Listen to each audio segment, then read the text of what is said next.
এখনকার দিনে যেসব মিডিয়া, তার মধ্যে এবিপি আনন্দ একটা প্রধান মিডিয়া, ইলেকট্রনিক মিডিয়া, তাদের কর্তব্য ইতিহাসকেও মনে রাখা এবং ইতিহাসটাকেও সঠিকভাবে মানুষের সামনে আনা। আপনারা জানেন 2021-এর পরে অনেক অভিযোগ হয়েছিল, বিজেপি দৌড়েছিল আইন আদালত করে নির্বাচন পরবর্তী হিংসা বলে, এবং সেই সমস্ত ঘটনা একত্রিত করে বিজেপির অভিযোগের ভিত্তিতে সেটা হাইকোর্টে সিবিআই তদন্তের নির্দেশ হয়। আপনারাও জানেন সেইটা। সেটা 2021-এর পরে আজকে 2026-এ বলুন তো সেই সব সিবিআই তদন্তের ফলাফল কি হয়েছে? আজকে তো এই রিপোর্টই যাওয়া উচিত যে যত অভিযোগ হয়েছিল একটাও প্রমাণিত নয়। একজনের ক্ষেত্রে সিবিআই, আমাদের এখানকার পুলিশ না, সিবিআই কোনো তদন্ত করে কোনো সারবত্তা পায়নি, কারুর বিরুদ্ধে কোনো রকম দোষ প্রমাণ করতে পারেনি। শুধু শুধু বলা হয়েছে আরে তৃণমূল কংগ্রেস দায়ী। সুতরাং এখন আবার সেই ঘটনা নিয়ে শুভেন্দু অধিকারী নাড়াচাড়া দিচ্ছেন, আর নির্বাচন কমিশন শুভেন্দু অধিকারী তথা বিজেপির চোখ দিয়ে এই পুরো জিনিসটা দেখছেন। এজেন্ডাটা হচ্ছে বিজেপির এজেন্ডা, আজকে নির্বাচন কমিশনের এজেন্ডায় পরিণত হয়েছে। সেই জন্য আমি বলবো আপনারাও জানাবেন 2021-এর পরবর্তী নির্বাচন পরবর্তী হিংসার সিবিআই তদন্তের কি হলো, এইটা অন্তত এবিপি আনন্দ যেন প্রশ্নটা তোলে।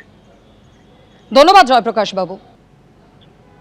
আসলে জ্ঞানেশ কুমারজি দুটো কথা বলেছিলেন। একটি কথা বলেছিলেন যে যদি কেউ অন্যায় করে তাহলে নির্বাচনের পরেও তার বিরুদ্ধে সখ্ত সে সখ্ত কারবাই হোগা।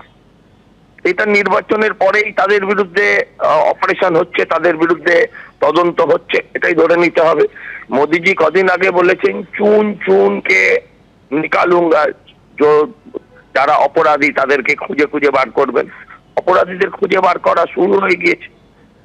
দেখুন, আমরা এটা বিশ্বাস করি যে এখন এইগুলো নিয়ে তদন্ত করলে নিশ্চয়ই গতবারের পোস্টপোল ভায়োলেন্সের পরিস্থিতি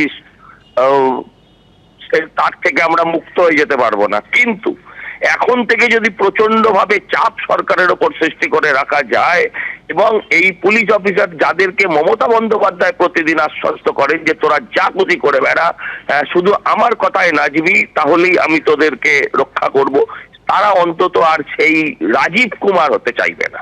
তারা প্রত্যেকে আর রাজীব কুমার হতে চাইবে না। প্রত্যেকের কাছেই তার চাকরিটা মূল্যবান। সেই চাকরিটা নিজেরা নিজেদের চাকরিটা বজায় রাখতে তারা নিরপেক্ষভাবে কাজ করবে।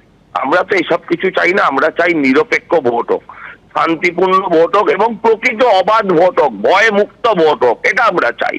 আর সেটা চাইতে নির্বাচন কমিশন যেভাবে এগোচ্ছেন তাতে আমরা আশাবাদী।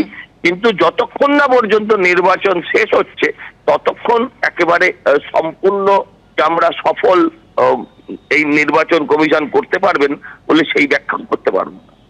অনেক ধন্যবাদ সজল বাবু কথা বলার জন্য। এবিপি আনন্দ, এগিয়ে থাকে, এগিয়ে রাখে।